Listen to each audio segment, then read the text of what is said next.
boyfriend at the time to see the real side of things, which was the scary part. And so that's when things got really, really dark. Like he realized, like, oh my gosh, like she's really, like it's bad. Like it's not just bad, it's really bad. Mm-hmm. And I knew I would never go back to treatment. Like I knew, and I don't encourage that for anyone. I think, you know, when you need help, you need to get the help. It's just in my mindset, I've been 3 times. I know the tools. I know what I need to do. I've had years and years of therapy. It's boiling down to me making the choice to choose life, to choose recovery. Mm-hmm. And so I think when you get in that mindset of like, I have to be the one to take ownership, like mm-hmm. you realize like me going back over and over to learn the same tools, it's got to start now, you know. Right. And so, of course, I was stealing money from my now husband, and I was writing bad checks because I didn't have money in my bank account, and he would always just sweep me up and rescue me. And wow.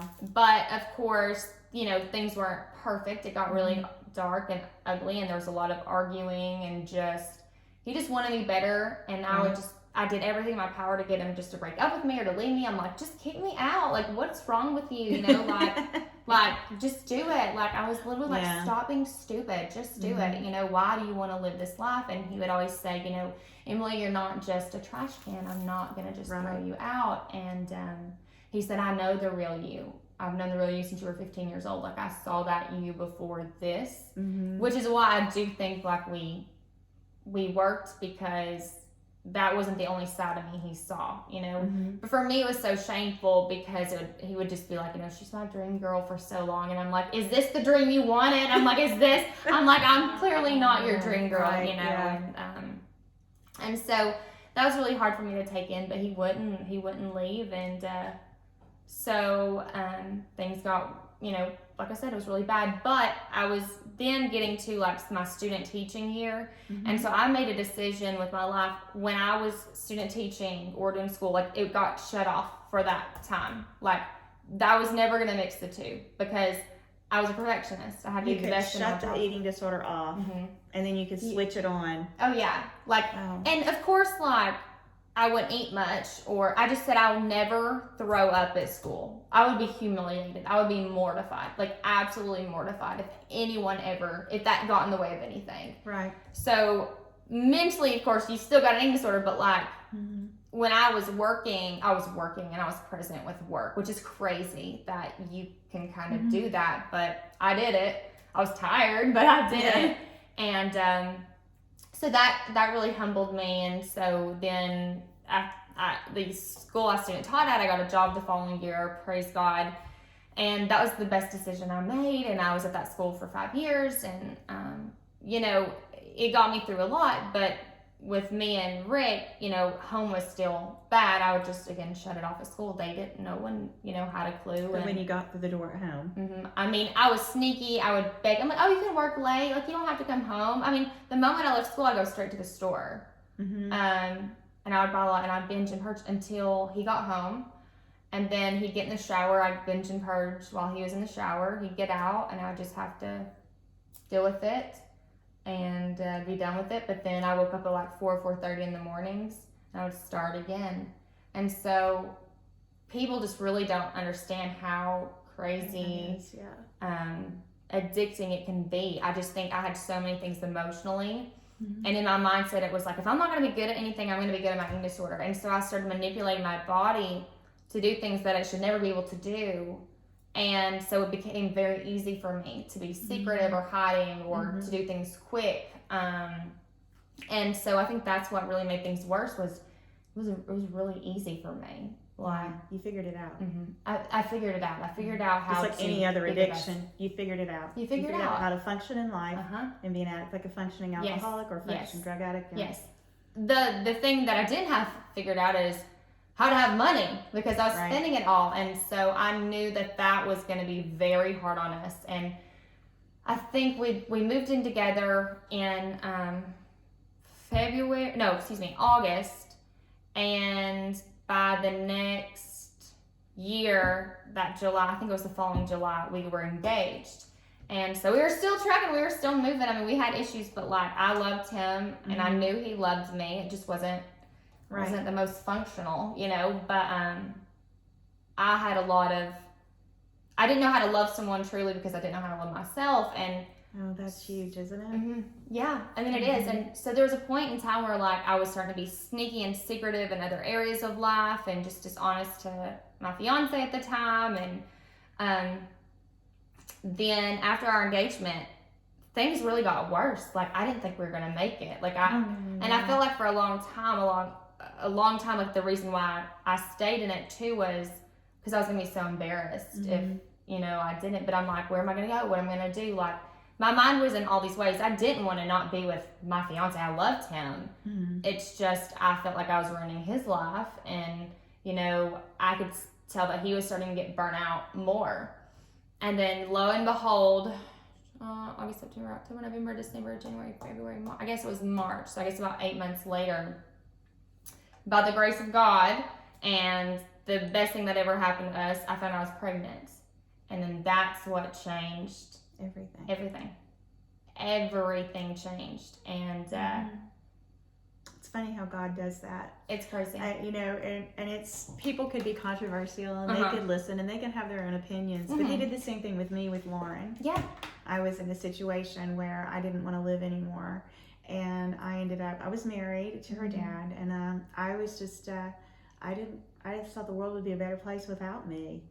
And I found out I was pregnant. It's so crazy. And, it gives me chills. Yeah. And then I was like, you know, no longer could it be an option, because I would not just be me. I would be taking out another life. And so it's you know, it's a hard place to go to.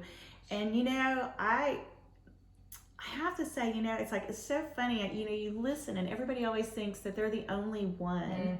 Yeah. And it's just not true. But, you know, the devil, he comes after us. The thing that he can get to the most is our physical health. Oh, of course. And because, you know, we're the walking, talking hands and feet of Jesus in this world. And if he can stop us in any way, cut our time short in any way, that's what he's after. Oh, 100%. And I always remember that when I was...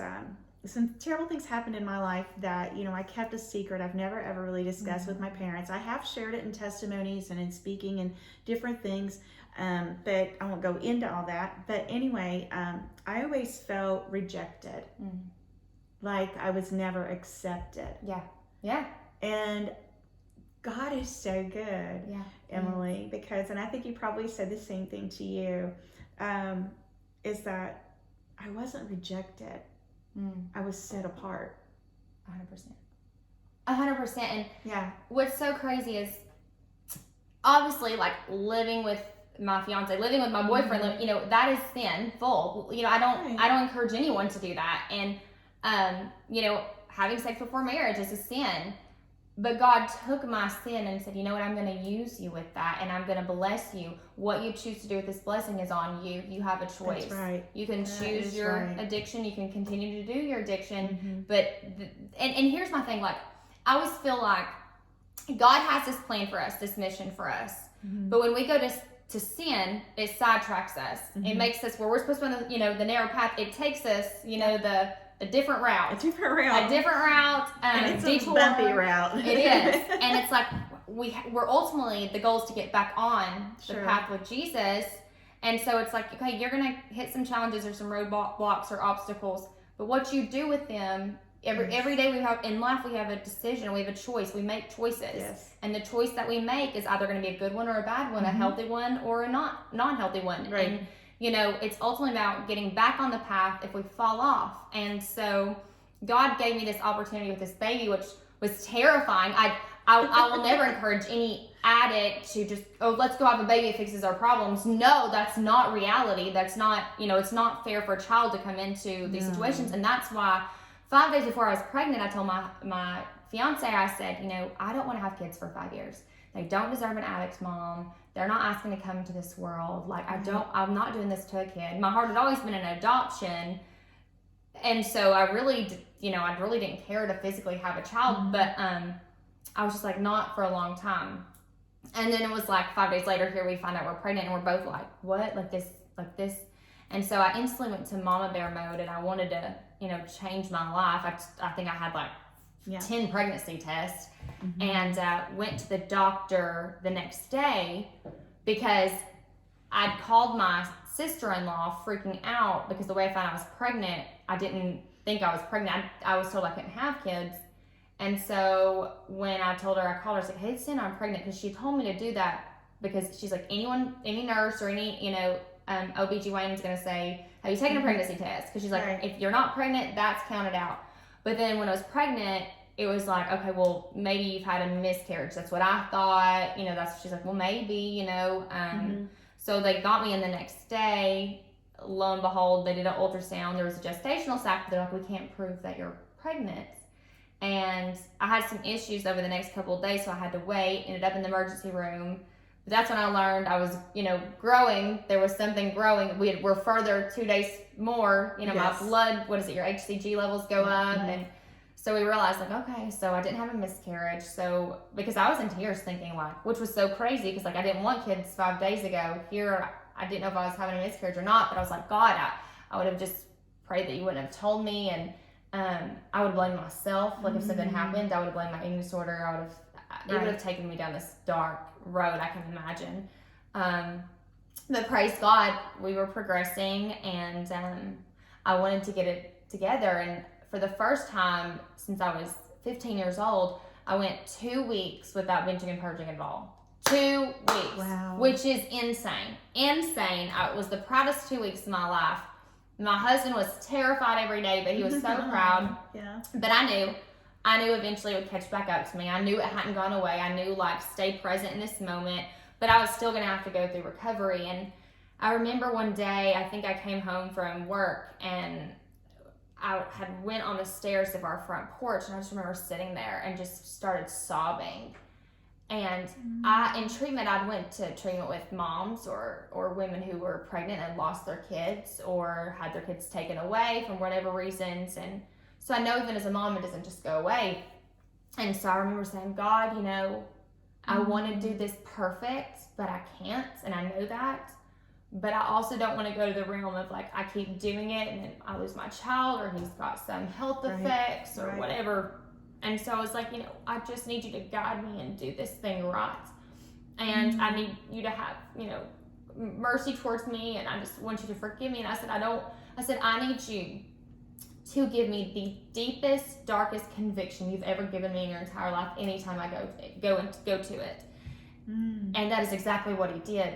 And which led me automatically, even after that 2 weeks, it's so crazy how I even give it in like a percent, but I cut my binging and purging down to like by 75% instantly. Wow. And I would do it maybe 3 or 4 times a day, but it wasn't, I never wanted to be strenuous because I thought I was going to hurt this baby. And it sounds crazy, like, how could you do that? No, you're pregnant.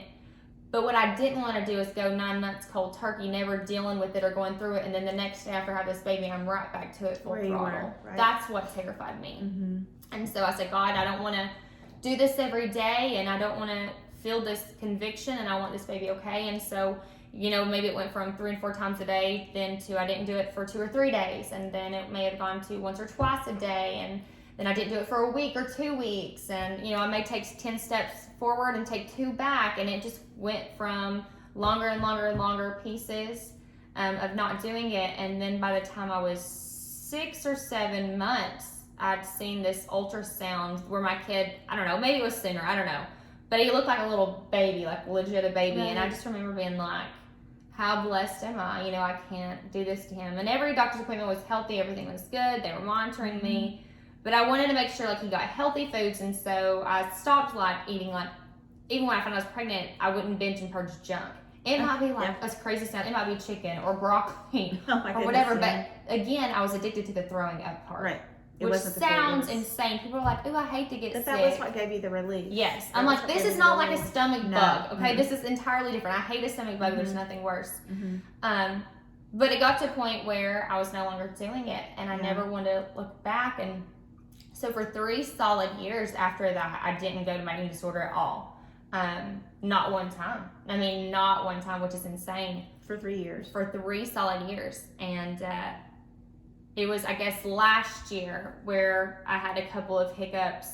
And when I tell you a couple of hiccups, I may have done it one time over, in my mind, like 3 or 4 bites of food more I ate. The enemy will try to creep in no matter what. Oh, sure.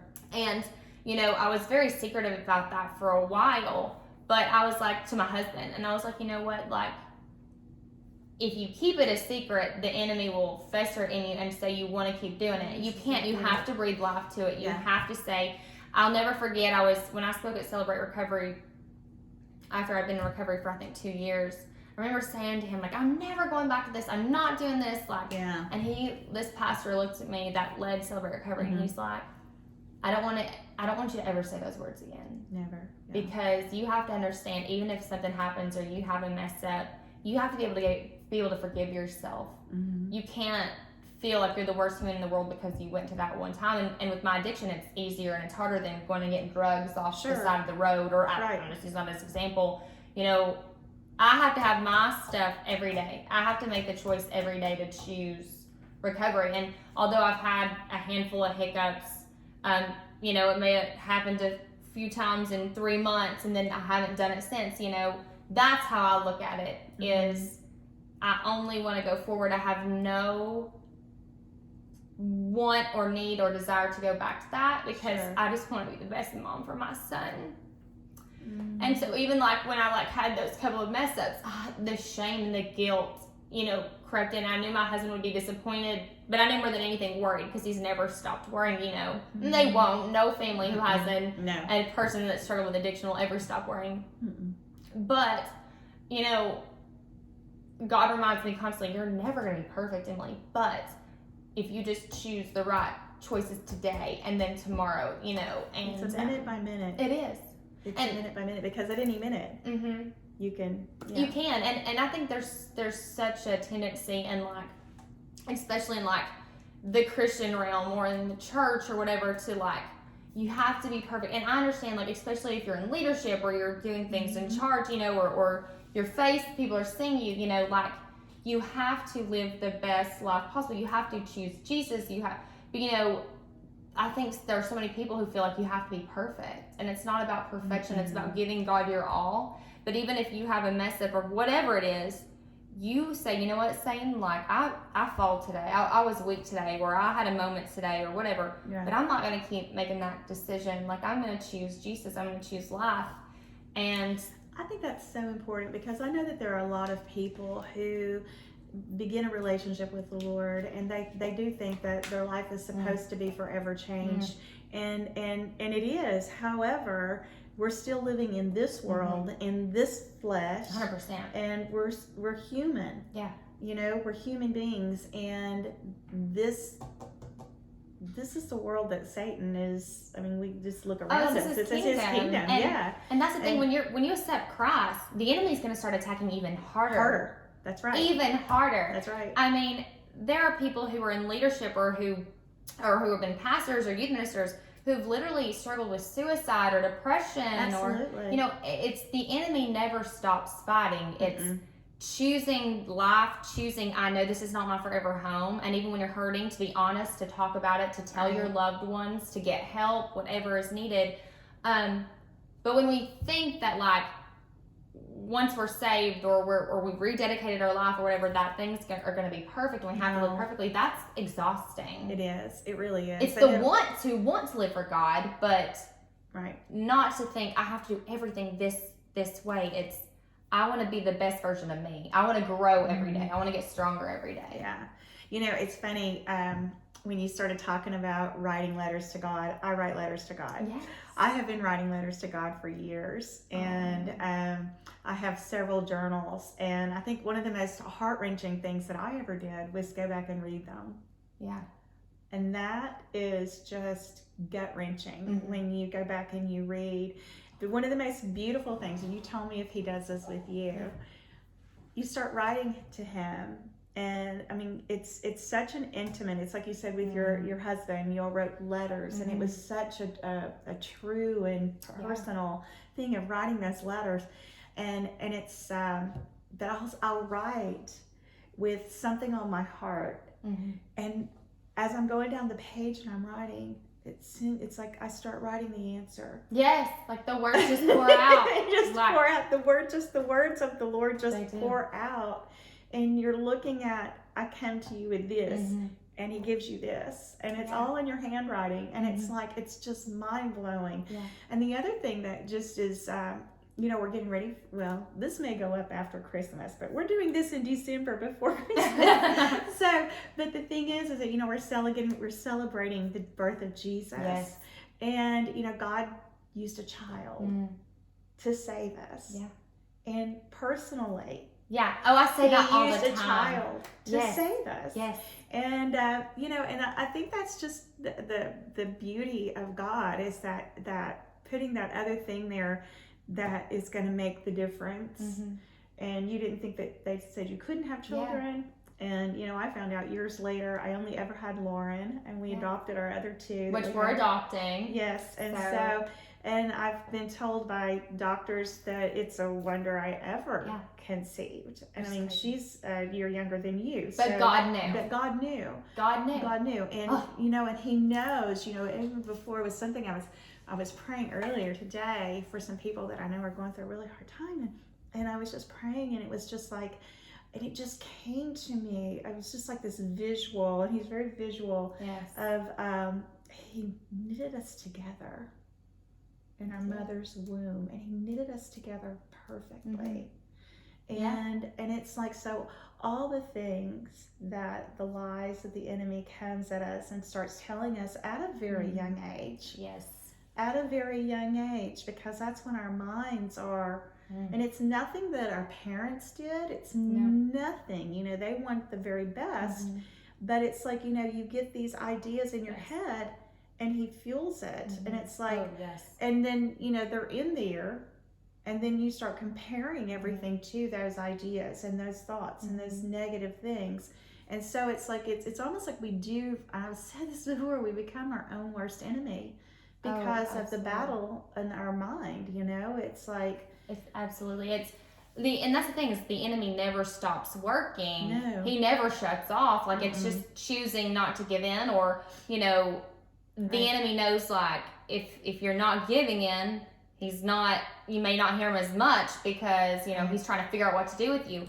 But, even with me becoming a mom, there was a lot of fear there and anxiety there, and I still struggle with it, just on protecting my son. I just wanted to make sure my son knows Jesus at such a young age, knows he's loved, knows he's protected, because at the end of the day, for someone who's always wanted control or to be able to, fix things or do things, one day my son's going to grow up, and I can't always protect him in certain ways. And so I pray every day over him, and that, God sets his soul on fire, his mind, his heart, and that no matter what, because my husband struggled with drugs for years, and he's been in recovery for years, and his story's insane. But so we were like, okay, well, I guess technically our son's more prone to develop some addiction, but we're like, okay, God, like, you've given me and my husband a story that gives us a story to share with our son. How lucky we are to be able to give him the stories, and why we don't and don't want to choose that life, and it's humbling, because it truly is. I can't always protect my son. I can while he's young, and I'm very protective, but at the end of the day, the enemy wants to put this fear in me, or that something could happen to my son, or this or that. But it's just like, no, God gave you your son. He specifically chose your son for you. He chose you to take care of his child for a little bit. He's only letting you borrow his son, and you are an amazing mom, and you're capable of being the best example for him. That's right. It's not going to be perfect, and we're not going to be perfect parents, but you know what? It's like, the reality is that what you said is exactly right. They're his children. Yes, they are. And he has entrusted them to us. And that's mind-blowing, because I don't know if I would. I know, like, who would trust me? And that's how I felt. Like, God, like, there were so many women who have dreamed of having a baby or praying for a baby, but you chose me, this girl who was like, no, I don't want kids right now. This addict, this full-blown addict, right, who was so addicted and so just stuck in it. Like, you chose her to have a child, like, but he knew what I needed. And again, like, we weren't married, and we're living in sin, but like, God, there's no doubt in my mind that God knew this was the only thing that was going to save my life. Yeah. That was the only thing that was going to bring me into recovery. Yeah. And here we've been waiting for a year and a half for to be chosen within our adoption, and it's just like there's emotional days, your heart longs for that, but like everything that God has done,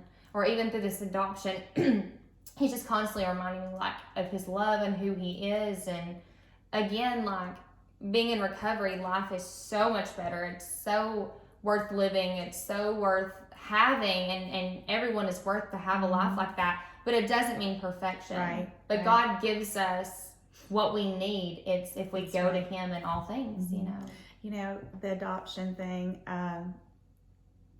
he knows.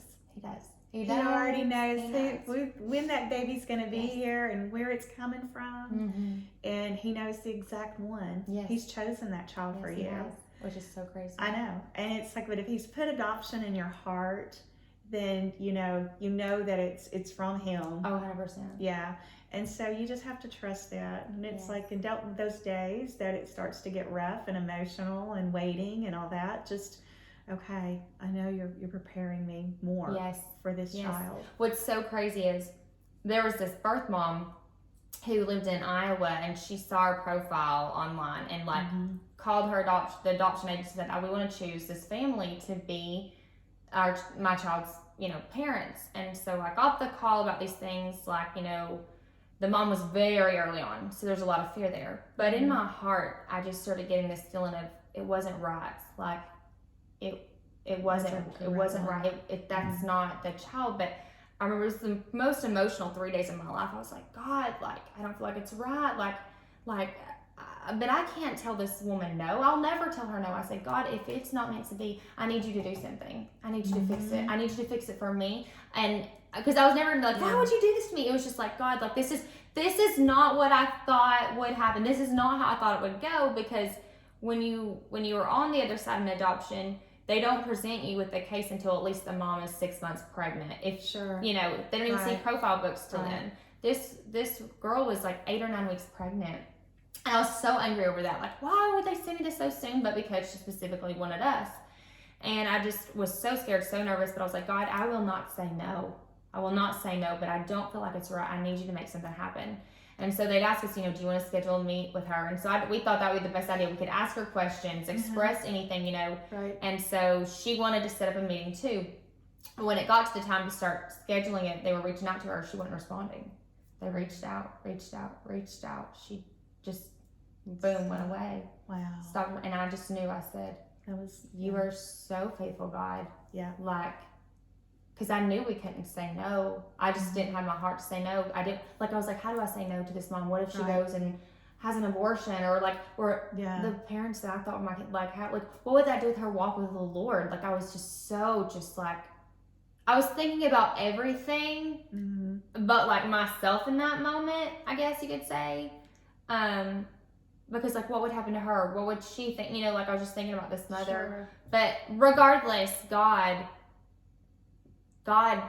showed me in that way, I am here, I am present, I'm listening to you, I'm hearing you, and I'm here for you. Right. You just keep holding on, and so we just have faith in his timing. And I prayed for a long time. By the time my son turned 4, I thought that, but that wasn't God's timing. And so I pray every day, God, in your timing, I'm praying in 2022, we're going to have a baby or a toddler, from adoption, it's just, you just keep holding on. And I put on Facebook a few weeks back that I was in my room getting ready one day, and God spoke to my heart, and he said, Emily, if you are never ever blessed with another child ever again, are you still gonna love me? And I was instantly like, oh my gosh, always, that'll never change. Right. And so it was I want you to live as if you weren't, because when you do, how humbled and how blessed and how insane that moment's gonna be. I know he's gonna bless us with a child, there's no doubt, but if we live not expecting something, because God owes us nothing, right? Everything is freely given from him. It develops just this even closer, more intimate relationship with God, because when that blessing does happen, we're able to say, thank you, Jesus. You didn't have to do that, but you did. That's right. But he did. Well, so, is there anything, we'll wrap up, is there anything that you would like to say to a maybe another young girl, a young lady, a child, a parent that is dealing with what you went through. And yeah, I mean, absolutely. I think, prayer is first and foremost. I think, especially as a parent, like, if you've raised your kids to know who Jesus is, there's no doubt in my mind that Jesus will bring them back home. mm-hmm. And I think any person who is struggling with an addiction or an eating disorder, understand who you are in God. Understand that you are loved, that you're worthy, that you're deserving, and that God chose you as much as he did anyone else, because that was the hardest thing for me to accept, was I was worth dying for. But you were worth dying for, no matter your story, no matter the season you're living in. And just hold on to that. And that's the best piece that I can say, is hold on to God, because that's right. God's what gets you through. So that's right. So yeah. Thank you. Thank you. I really appreciate it. And just like Emily said, God loves you. And you know what? If this message has touched you in any way, you can respond with a text message or a message on below the video in the comments. And I'm sure that maybe Emily would be willing to maybe talk with you if you had any questions or you were struggling yourself. But there's freedom in being transparent. And God does tell us in his word, and it's often a misquoted and overused scripture sometimes, but I have to say that I think that every testimony that I talk with someone, and every testimony that is shared, Romans 8:28 comes to life every time. Because he takes all of our good, our bad, and our ugly, and and he turns it around when we give it to him. Yes, he does. And he uses it for good. So be blessed, and thank you for joining us, and we'll see you next time.